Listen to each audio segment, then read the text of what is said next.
Nós vamos dar início à segunda parte da aula de antimicrobianos, em que nós vamos ver diversas categorias de drogas e seus mecanismos de ação.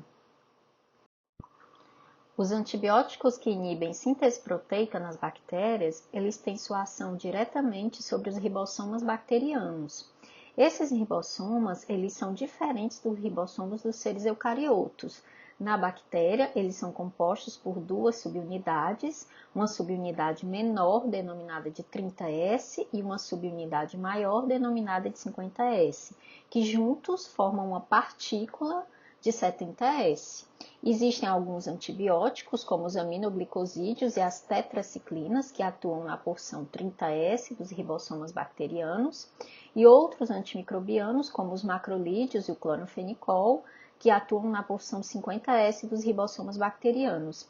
Dependendo da droga, esta pode ser bactericida ou bacteriostática para a bactéria, né? Ou ainda também, dependendo do micro-organismo, pode haver uma diferença entre matar ou inibir o crescimento microbiano.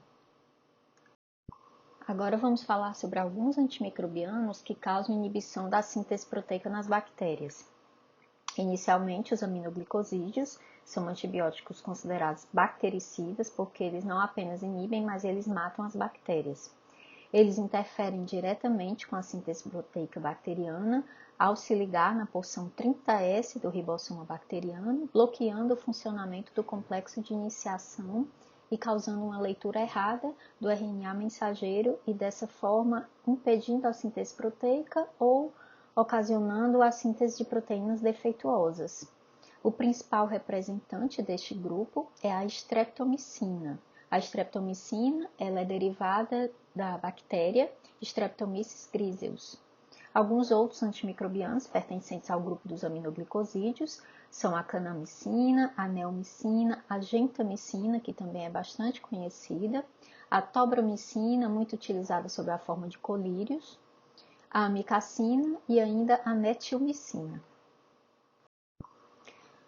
Os aminoglicosídeos têm indicação para tratamento de infecções por bactérias gram-negativas, principalmente, e algumas bactérias gram-positivas apenas. A maioria dessas drogas tem uso indicado hospitalar, por serem usadas por via parenteral, normalmente endovenosa, e as bactérias já mostram elevada resistência a essas drogas. Uma das mais conhecidas nesses casos é a gentamicina.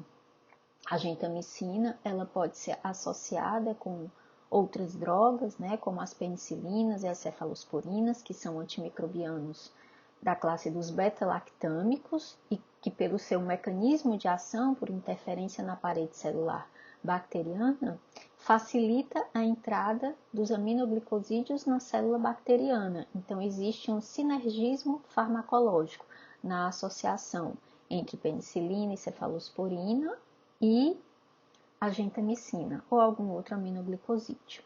Importante nós sabermos que bactérias anaeróbias são estritamente resistentes ao uso dos aminoglicosídeos, então eles não devem ser utilizados para tratar infecções por micro-organismos anaeróbios.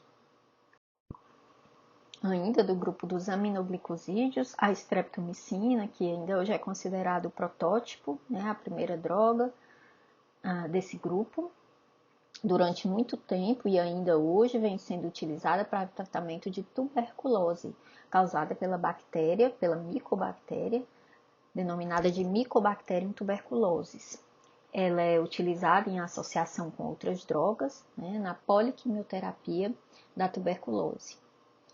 Outra droga também que tem uso bastante importante é a neomicina, A neomicina ela é uma droga que ela não pode ser utilizada por via parenteral, por ser muito tóxica, tendo seu uso recomendado apenas por via oral, na redução da microbiota intestinal e preparo do cólon em cirurgias do intestino grosso, ou ainda uso tópico, sob a forma de pomadas, normalmente a associação bacitracina, neomicina. Existem várias pomadas com essa associação indicadas para tratamento de feridas superficiais causadas por germes sensíveis, feridas normalmente não complicadas.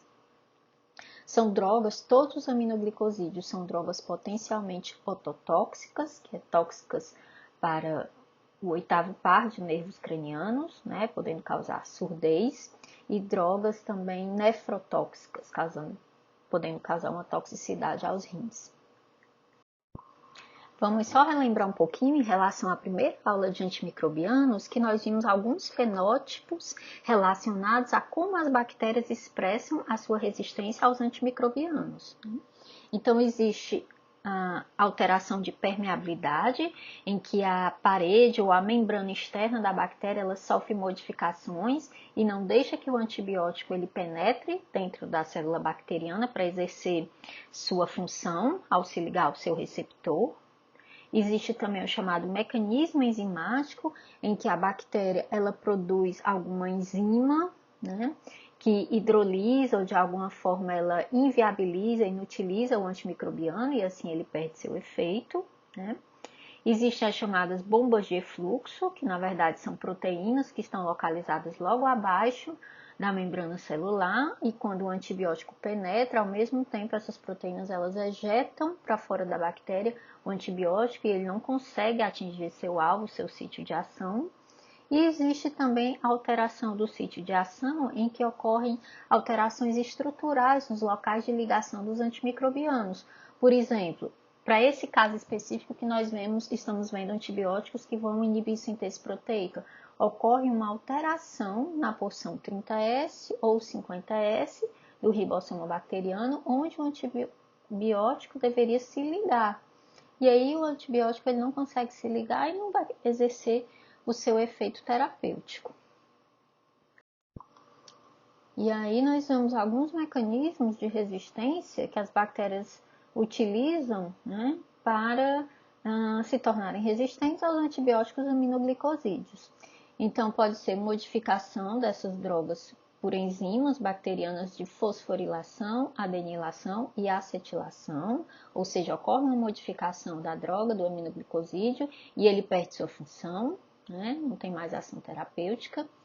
Pode ocorrer alterações estruturais no ribossoma, nesse caso especificamente, a bactéria alterar a estrutura do ribossoma 30S, que é onde o aminoglicosídeo vai se ligar, ou então a diminuição da permeabilidade da bactéria, a entrada desses aminoglicosídeos e eles não vão conseguir chegar até os ribossomas onde eles deveriam ter o seu sítio de ligação.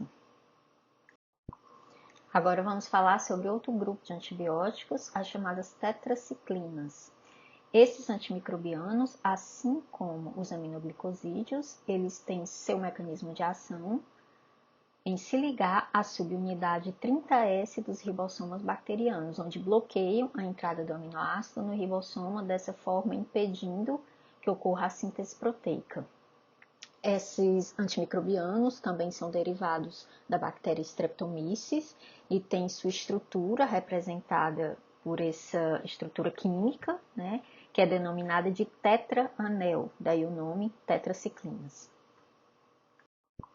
Dentro do grupo das tetraciclinas, né, existe as drogas denominadas de doxiciclina, que é uma das mais conhecidas, mais utilizadas em medicina, a limeciclina, a minociclina, a oxitetraciclina e a clortetraciclina. São drogas denominadas de bacteriostáticas, porque elas não matam o micro-organismo, elas apenas inibem o crescimento bacteriano. Tem uso de amplo espectro, como nós dizemos, causando a inibição do crescimento tanto em bactérias gram-positivas como gram-negativas. Essas drogas, elas são importantes porque elas têm a capacidade de penetrar nas células do hospedeiro, sendo importante para o tratamento de patógenos, bactérias intracelulares e também utilizadas no tratamento de bactérias que não têm parede celular, como os micoplasmas, né? Então, as tetraciclinas, elas têm indicações importantes de tratamento, como, por exemplo, infecções por clamídias, ricétias, a brucelose, que é causada pela brucela, um patógeno intracelular, o vibrio cholerae, né, que causa a doença denominada de cólera, que cursa com a diarreia, bastante importante, e também tratamento da leptospirose. Existe muita resistência entre as bactérias, tanto gram-positivas como gram-negativas, frente às tetraciclinas. Uma indicação do uso dessas drogas é o tratamento da acne, né? A droga em baixa dose e por vários meses, né? Uma terapia por pulsos. É importante a gente saber que as tetraciclinas, elas são quelantes de cálcio, elas têm uma afinidade, uma associação com cálcio, então elas não devem ser ingeridas, né, no momento de tomar um antibiótico com leite, porque o cálcio presente no leite pode se ligar a essas drogas, diminuindo sua biodisponibilidade. E também por esse motivo de alta afinidade pelo cálcio, né, pode ocorrer manchas nos dentes, né, e deformidades ósseas nas crianças, nos fetos, né, em que a mãe utilizou a tetraciclina durante a gestação, ou então em etapas muito iniciais do desenvolvimento infantil. Então, essas drogas, as tetraciclinas, elas são contraindicadas durante a gestação e também para crianças, por conta dessas manchas no dente e prejuízos ao crescimento ósseo. O principal mecanismo de resistência das bactérias às tetraciclinas é a presença de proteínas TET, do grupo da família TET-A, B, C e D. Essas proteínas elas se localizam na membrana citoplasmática bacteriana e assim no momento da penetração da tetraciclina, essas proteínas provocam a imediata saída da droga da bactéria, fazendo com que ela não vá atuar, não exercer o seu mecanismo de ação na porção 30S do ribossoma bacteriano. Outro grupo importante de antimicrobianos que vão inibir síntese proteica na bactéria são os chamados macrolídeos. Eles têm esse nome por conta da sua estrutura, que apresenta um chamado anel lactônico, também são denominados de lactonas macrocíclicas. Essas drogas elas interferem na síntese proteica por interferir na porção 50S do ribossoma bacteriano. Dentre as drogas que pertencem ao grupo dos macrolídeos, tem-se a eritromicina, que foi a primeira considerada o protótipo do grupo dos macrolídeos, e outras drogas como a roxitromicina, a claritromicina e a azitromicina, que é uma das mais utilizadas, mais conhecidas dentro do grupo. Todas as drogas são consideradas bacteriostáticas, ou seja, inibem crescimento bacteriano. São drogas que têm amplo espectro de ação, tendo uso em gram-positivas, cocos gram-negativos, espiroquetas e alguns bacilos gram-negativos. Dentre os macrolídeos, a azitromicina é o principal representante. É utilizada para tratamento de infecções por micro-organismos como Mycoplasma pneumoniae, infecções por estreptococos, por Neisseria gonorrhoeae, por hemófilos, salmonela e infecções também por clamídia. É a droga que possui maior espectro de ação, maior vida média e maior concentração nos tecidos, quando comparada com outras drogas dentro do grupo, como por exemplo a eritromicina.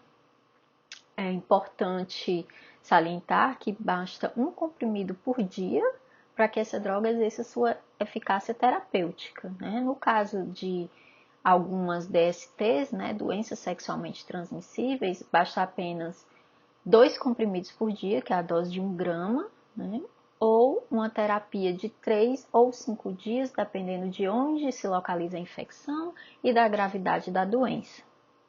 É uma droga que é pouco tóxica, seus efeitos colaterais estão mais relacionados a disfunções gastrointestinais, tais como náuseas, vômitos, cólicas, dor epigástrica e quadros diarreicos, que variam em função do número de dias de exposição à droga. Quanto maior o tempo de tratamento, maior a chance de aparecimento desses efeitos colaterais. O mecanismo de resistência, né, das bactérias seria uma alteração estrutural do ribossoma na porção 50S, onde a droga não conseguiria mais se ligar para exercer seu efeito terapêutico. O antimicrobiano cloranfenicol também pertence ao grupo dos antimicrobianos que interferem, que inibem síntese proteica. Esse antimicrobiano é derivado da bactéria Streptomyces venezuelae e possui uma estrutura química considerada bastante simples. Esse antimicrobiano, né, o cloranfenicol, ele interfere diretamente na porção 50S do ribossoma bacteriano. É considerado uma droga com amplo espectro de ação, interferindo em bactérias gram-positivas, como os clostrídios, bactérias gram-negativas, sendo tratamento de escolha para febre tifoide, causada pela Salmonella typhi, e ainda tratamento de bactérias intracelulares, como Rickettsia.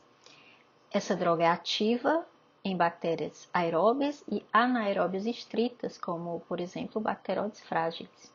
É uma droga que é considerada, na grande maioria dos casos, bacteriostática, mas ela é bactericida contra os micro-organismos que causam meningite, por exemplo, como a Neisseria meningitis, o Haemophilus influenzae e o Streptococcus pneumoniae, fazendo com que se torne uma alternativa para casos de meningite em que outras drogas não podem ser utilizadas. O cloranfenicol é uma droga considerada tóxica para o recém-nascido, por isso não deve ser utilizado nessa faixa etária. Pode causar a chamada síndrome do bebê cinzento, em que pode levar o recém-nascido ao óbito. O motivo é que o recém-nascido não consegue metabolizar o cloranfenicol. Ela é metabolizada pelo processo de conjugação e pela idade, né, os recém-nascidos ainda não conseguem conjugar para poder eliminar a droga. Então, evitar a todo custo o uso por mulheres gestantes e lactantes.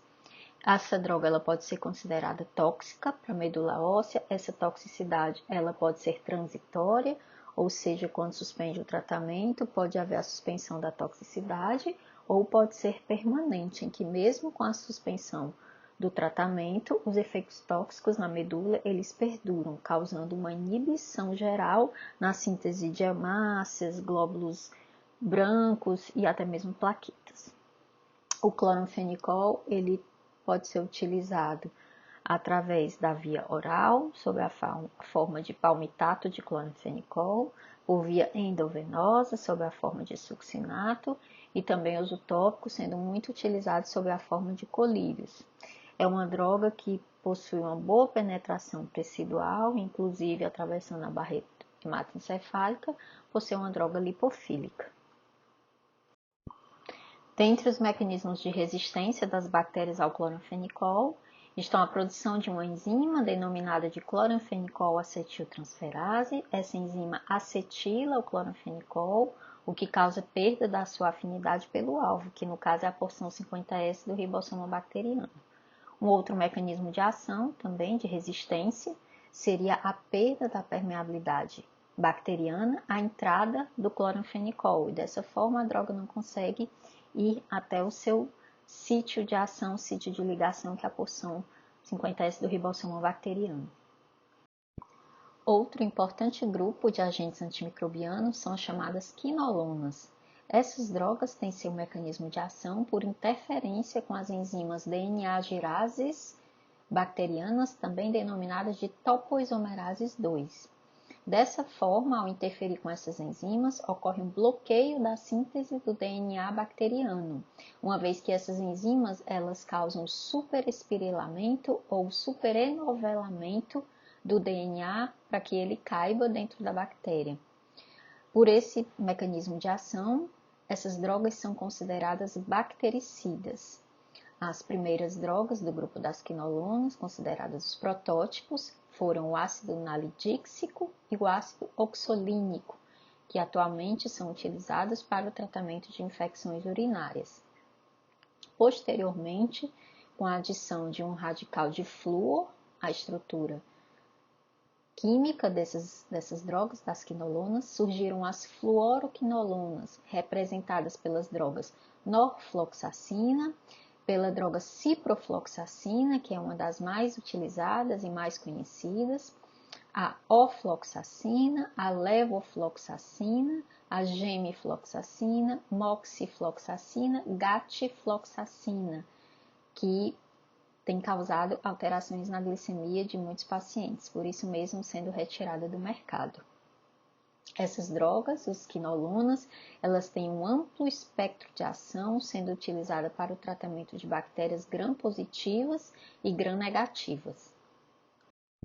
Devido à possibilidade das quinolonas causarem prejuízos ao crescimento ósseo em estudos realizados com animais, elas não são recomendadas, não devem ser utilizadas, né, em mulheres grávidas ou crianças pequenas.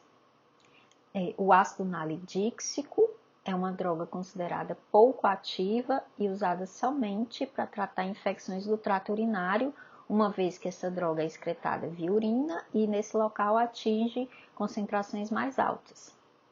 Somente a ciprofloxacina é considerada ativa contra a espécie Pseudomonas aeruginosa, que é uma bactéria que frequentemente tem grandes problemas de resistência a vários antimicrobianos.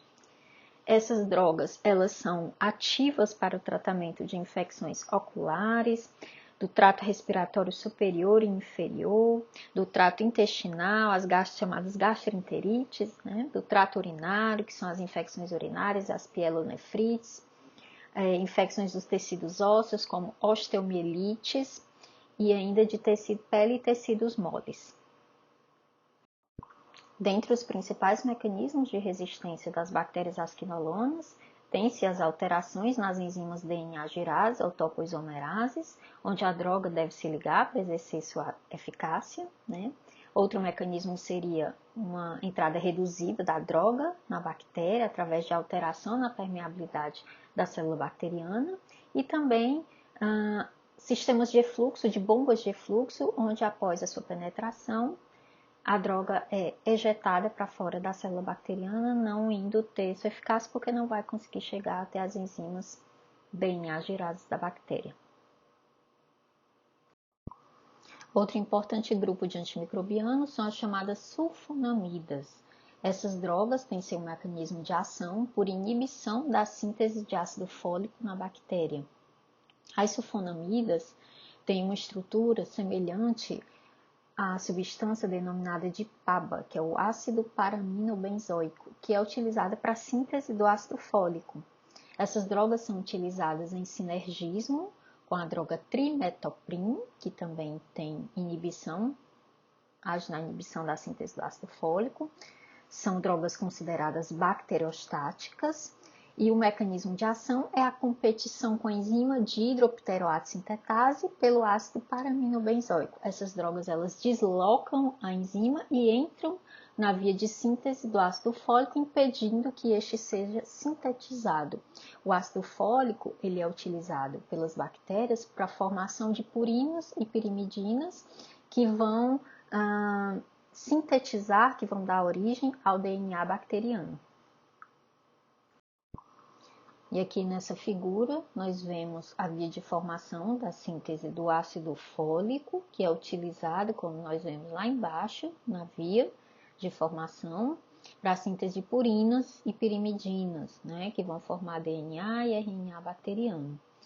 Então, as sulfonamidas, elas têm uma estrutura semelhante, como nós vimos, ao ácido paraminobenzoico, que é o PABA.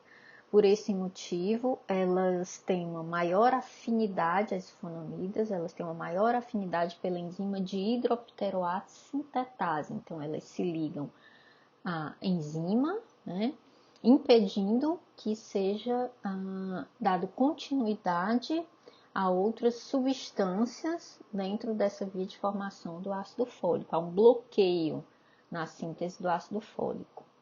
Uma outra droga que também interfere na via de síntese do ácido fólico é o trimetoprim. O trimetoprim ele vai se ligar a outra enzima denominada de dihidrofolato redutase, ou seja, com o sinergismo farmacológico entre a sulfa e o trimetoprim, ocorre a inibição da síntese de ácido fólico em dois pontos diferentes da via de formação do ácido fólico, o que é importante porque reduz a possibilidade de resistência das bactérias a esses antimicrobianos quando eles são usados isoladamente. Dentre as drogas mais utilizadas do grupo das sulfonamidas está o sulfametoxazol, a sulfasalazina e a sulfadiazina, que é utilizada muito em associação com a prata, principalmente para o tratamento de feridas superficiais e queimaduras.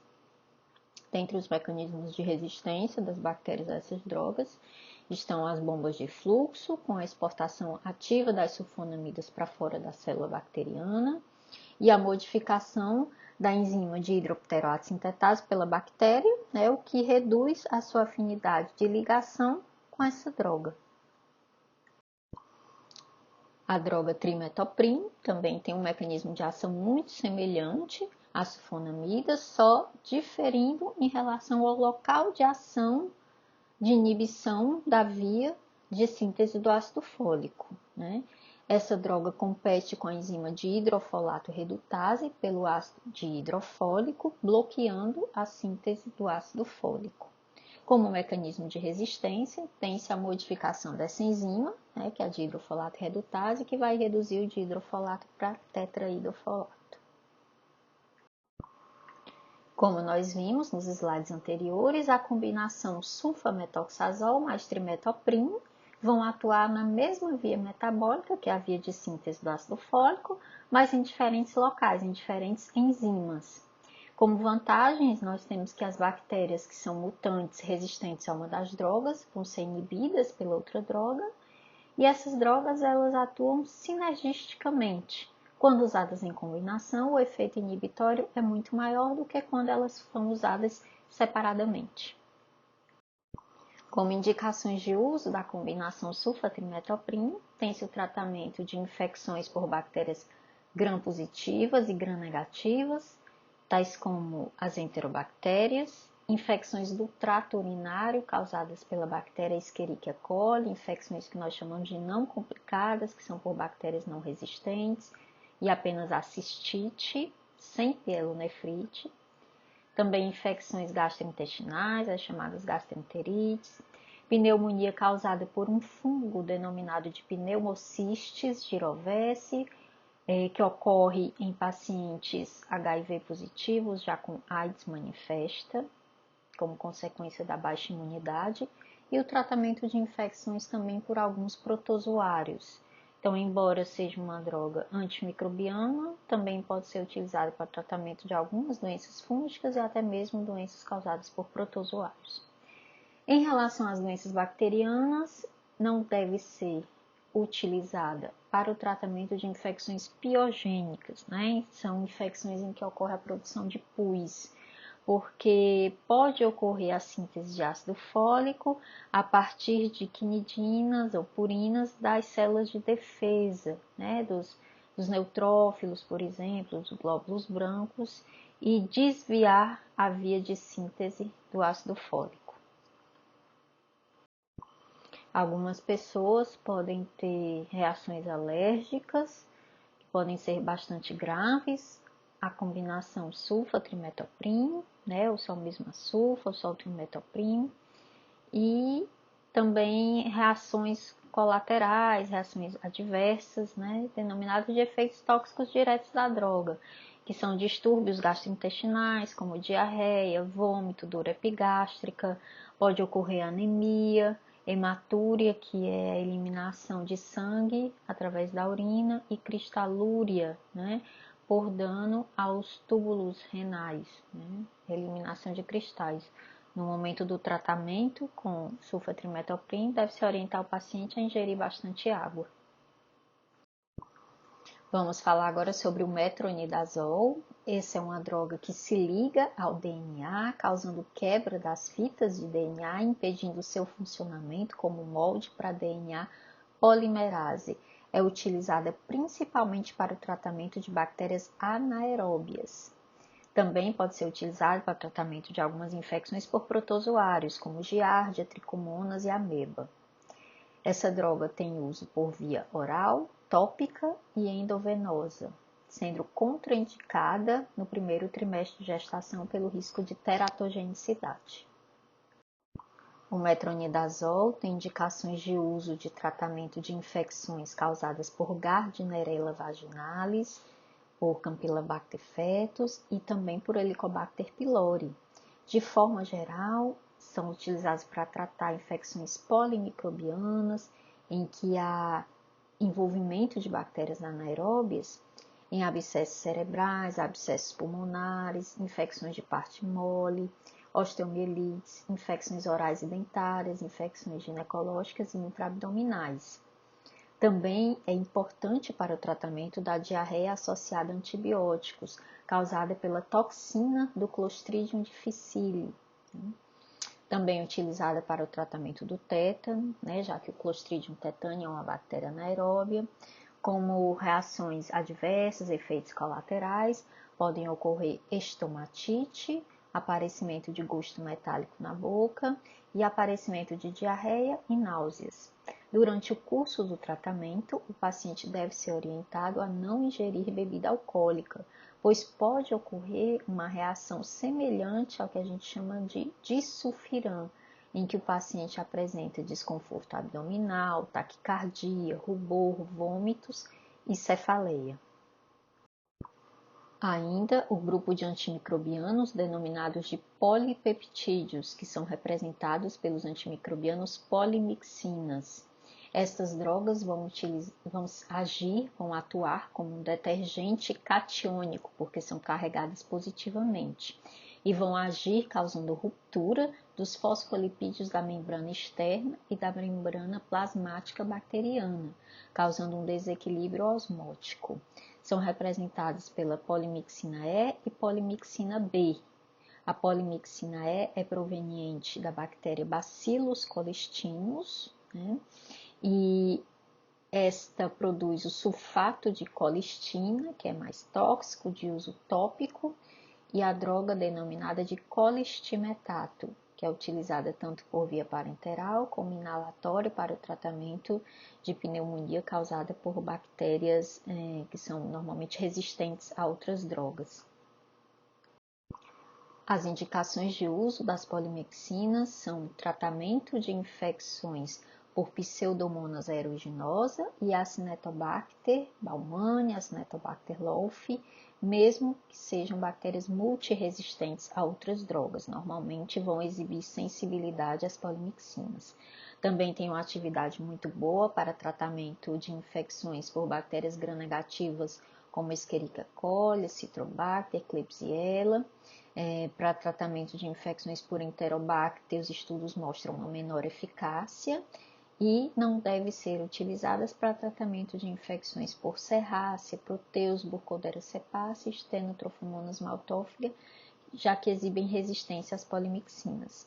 Não são ativas contra bactérias gram-positivas, por esse motivo não devem ser utilizadas para tratamento de infecções por esses micro-organismos. Enquanto a polimixina E vem do Bacillus colistinus, a polimixina B vem do Bacillus polimixa, e tem um espectro de ação muito semelhante ao da polimixina E. Todos os dois, tanto a E como a B, são considerados antibióticos bactericidas, podem ser muito nefrotóxicos pelo mecanismo de causar necrose tubular aguda e também neurotóxicos. São responsáveis por reações alérgicas, pode ocorrer flebite, que é inflamação dos vasos, das veias, é uma droga muito cáustica, utilizada por via endovenosa. Se for feita injeção intramuscular, muita dor no local, pode ocorrer febre, eosinofilia. Deve ser utilizada por uso parenteral para o tratamento de infecções graves. Tem algumas apresentações para uso tópico, sob a forma de colírio, de polimixina, e também para tratamento de infecções de ouvido, como otite externa, em que são utilizadas também para instilação local nos ouvidos. Outras drogas seriam a rifamicina. Estas têm seu mecanismo de ação ao se ligar à RNA polimerase bacteriana, bloqueando a síntese de RNA mensageiro. A droga mais conhecida no grupo das rifamicinas é a rifampicina. Essa pode ser utilizada tanto por via tópica, conhecida a medicação de uso comercial denominada de rifocina spray, e também de uso oral, que é utilizada na poliquimioterapia para o tratamento de doenças causadas por micobactérias, como a tuberculose e a hanseníase. A rifampicina ela também pode ser utilizada por via oral para a profilaxia de contato em pacientes que porventura tiveram contato com pessoas que desenvolveram meningite ou correm o risco de ter, né, meningite, pelas bactérias Neisseria meningitis ou Haemophilus influenzae. O mecanismo de resistência seria a alteração estrutural nas RNA polimerases bacterianas. Dentre outros antimicrobianos pertencentes a outros grupos, né, diferentes dos que nós vimos até agora, nós temos drogas, né, como a clindamicina. A clindamicina é usada para o tratamento de infecções principalmente por bactérias anaeróbias, gram-positivas e gram-negativas, e esse antibiótico inibe síntese proteica na porção 50S do ribossoma bacteriano. Então, tem ação sobre o Staphylococcus aureus, sobre o Streptococcus, sobre a bactéria anaeróbia Bacteroides fragilis. É utilizada para tratar diversos tipos de infecções, desde infecções intraabdominais, como infecções pélvicas, infecções pulmonares, em que normalmente há o envolvimento de germes anaeróbios, né? É importante salientar que algumas bactérias como o Clostridium difficile, que é um anaeróbio, é intrinsecamente resistente à clindamicina, e bactérias como o Enterococcus, que é um coco gram-positivo, também é resistente à clindamicina, não devem ser utilizados nesses casos. Outro grupo também de antimicrobianos são as chamadas streptograminas, né? As streptograminas são representadas pela combinação, né, denominada de quinopristina, dalfopristina. É uma associação, um sinergismo farmacológico. Essa associação inibe síntese proteica nas bactérias, né, e tem o seu uso indicado em infecções somente por germes gram-positivos, no caso Staphylococcus aureus resistente à meticilina, que nós denominamos de MRSA, infecções por Staphylococcus epidermidis resistente a outras drogas, infecções por Streptococcus e Enterococcus faecium já resistentes a outras drogas como a vancomicina, ou seja, tem um uso já bastante restrito. Outro grupo de drogas que também inibe síntese proteica, né, que são as chamadas oxazolidinonas, representadas aqui pela linezolida. A linezolida também tem uma indicação de uso somente para tratar infecções gram-positivas resistentes a outras drogas. Outra droga também que vem se tornando bastante importante é a chamada tigecyclina. A tigecyclina, ela é uma droga que inibe síntese proteica na porção 30S do ribossoma bacteriano e tem seu uso indicado tanto para bactérias gram-positivas resistentes a outras drogas, como a MRSA, que é o Staphylococcus aureus resistente à meticilina, também para tratamento de bactérias gram-negativas resistentes a outras drogas e também para o tratamento de bactérias anaeróbias. Importante salientar que a tigecyclina não tem eficácia contra as bactérias Pseudomonas aeruginosa ou bactérias do gênero Proteus. Esse antibiótico trata infecções complicadas de partes moles e infecções intraabdominais. Uma outra droga também que vem despontando, né, no tratamento de infecções causadas por micro-organismos gram-positivos é a daptomicina. A daptomicina, ela tem seu mecanismo de ação em se ligar à membrana celular bacteriana.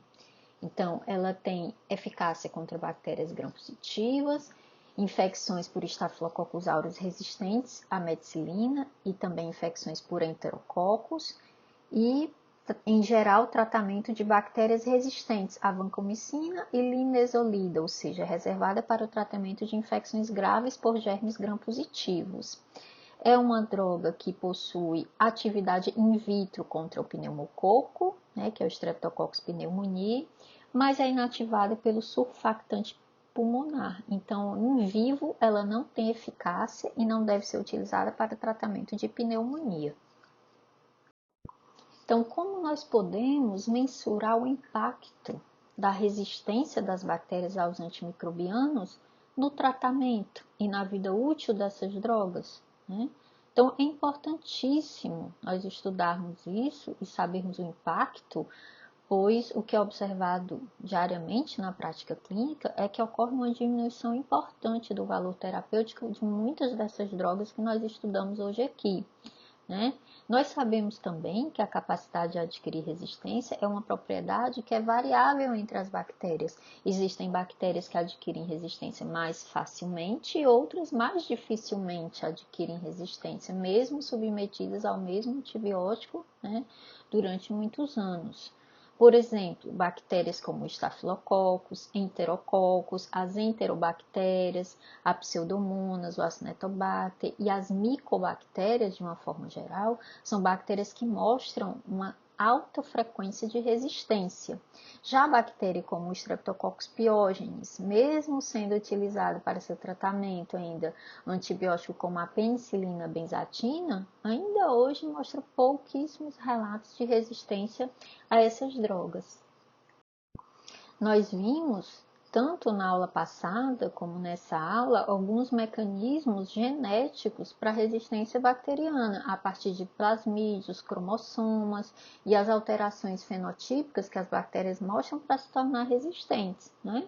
Mas existem outros mecanismos que não são mecanismos genéticos de resistência, né?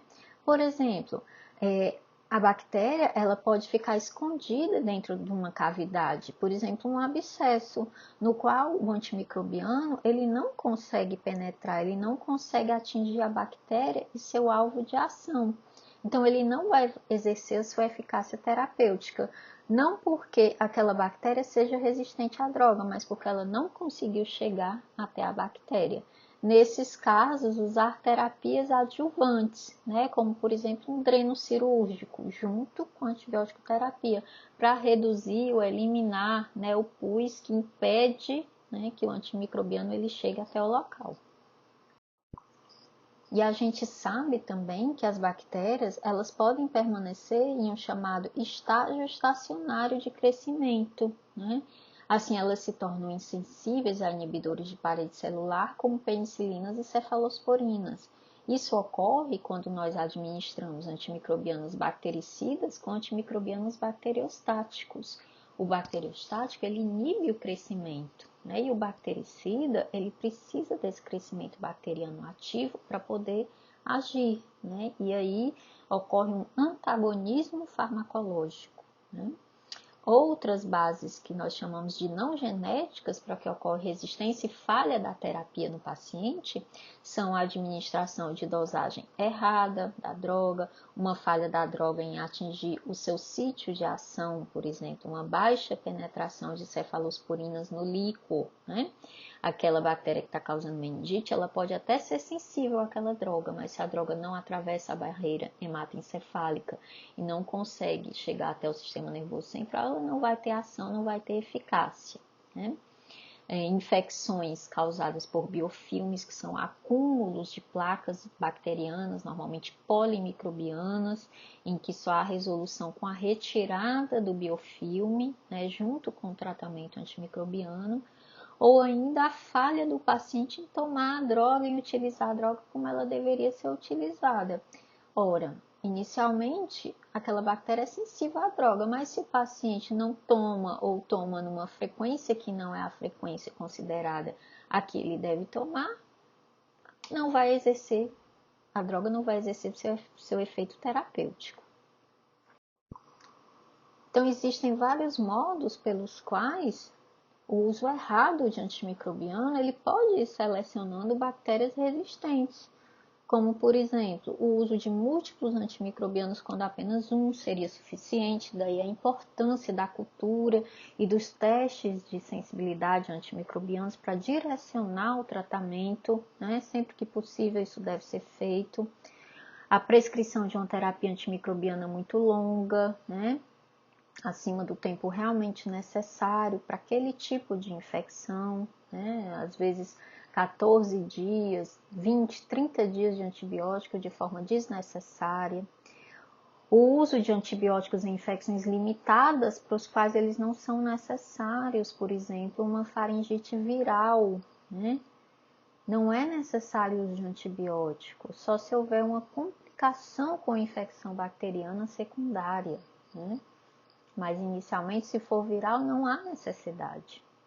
O uso de altas doses de antibiótico para profilaxia antes e após qualquer procedimento cirúrgico. Existem indicações limitadas do uso de antimicrobiano por dias após cirurgias, né? Normalmente, os antimicrobianos eles são usados para profilaxia durante a indução anestésica. E na grande maioria dos casos não há necessidade da continuidade do uso dessas drogas após a cirurgia, né? Obviamente tomando os devidos cuidados necessários. Mas mesmo assim, em muitos casos eles são utilizados sem essa necessidade, que contribui para a resistência das bactérias aos antimicrobianos por pressão de seleção. Então, cuidados importantes que nós denominamos de diretrizes. As principais diretrizes e orientações em antibiótico-terapia são, antes de usar o agente antimicrobiano, né? Como eu disse, sempre que possível fazer a cultura, né? Isolar o agente causal, né? Tem alguns tipos de infecções que isso não é feito, como pneumonia, né? Algumas infecções otites médias, algumas infecções de pele, mas para várias outras infecções pode e deve ser realizado, inclusive para fazer o teste de sensibilidade de antimicrobianos para escolher o antibiótico certo. Importante também durante o momento dessa coleta, para fazer a cultura, né? Coletar de forma adequada e transportar de forma adequada para que não haja contaminação por bactérias de microbiota ou contaminação por bactérias estranhas, né, ali ao local de infecção, e o transporte ser feito nos meios adequados, na temperatura e de forma correta, para que não haja realmente uma modificação do perfil da bactéria que está causando aquela infecção e isolar um agente causal errôneo. Também é importante nos casos em que não se consegue fazer o isolamento em cultura, que não é possível e não se consegue fazer o teste de sensibilidade, consequentemente, os profissionais façam uma terapia empírica baseada nos dados científicos, baseados no conhecimento da microbiologia e no conhecimento da farmacologia dos antimicrobianos, né? É um empirismo baseado realmente, né, em dados da literatura. Então, diante de todas as informações que nós temos, que nós vemos nessas duas aulas, né? Vocês perguntam como eu vou escolher um antimicrobiano para melhor tratar meu paciente. Então, isso vai ser o resultado da junção de uma série de informações, né? E aí você vai saber qual é o micro-organismo que está causando a infecção, o micro-organismo mais provável, né? Se você tiver colhido a cultura, tiver esse resultado melhor, né?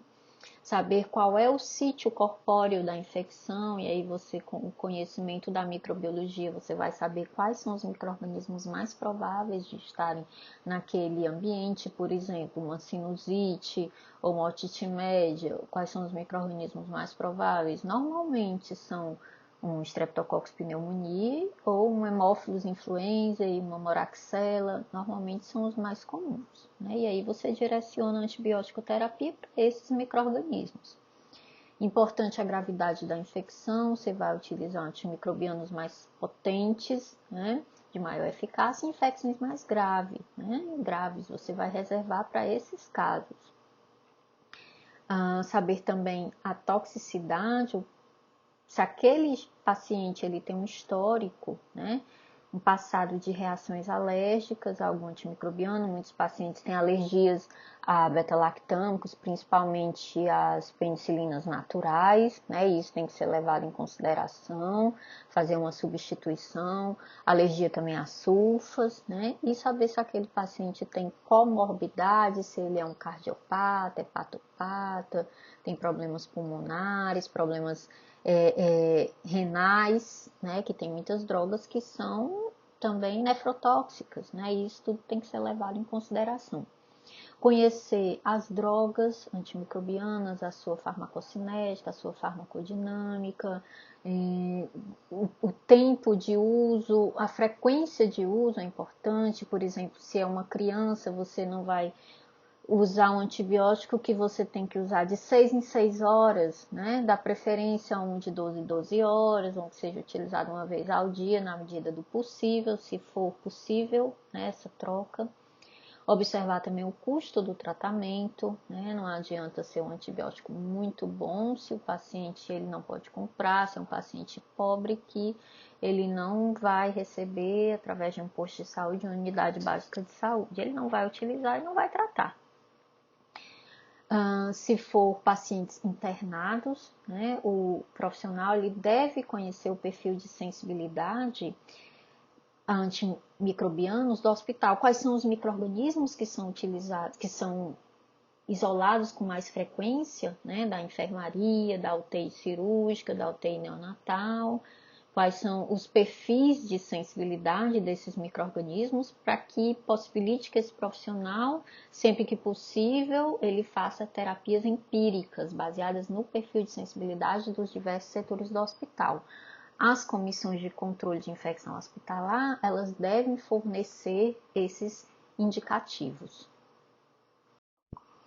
Hoje nós aprendemos que o sucesso da terapia com antimicrobianos vai desde a escolha correta do antibiótico, a dose certa e o tempo exato de tratamento, para que assim nós possamos tratar os pacientes com o mínimo de efeitos colaterais e a melhor resposta possível ao tratamento, exercendo uma menor pressão seletiva sobre as bactérias. Obrigada a todos.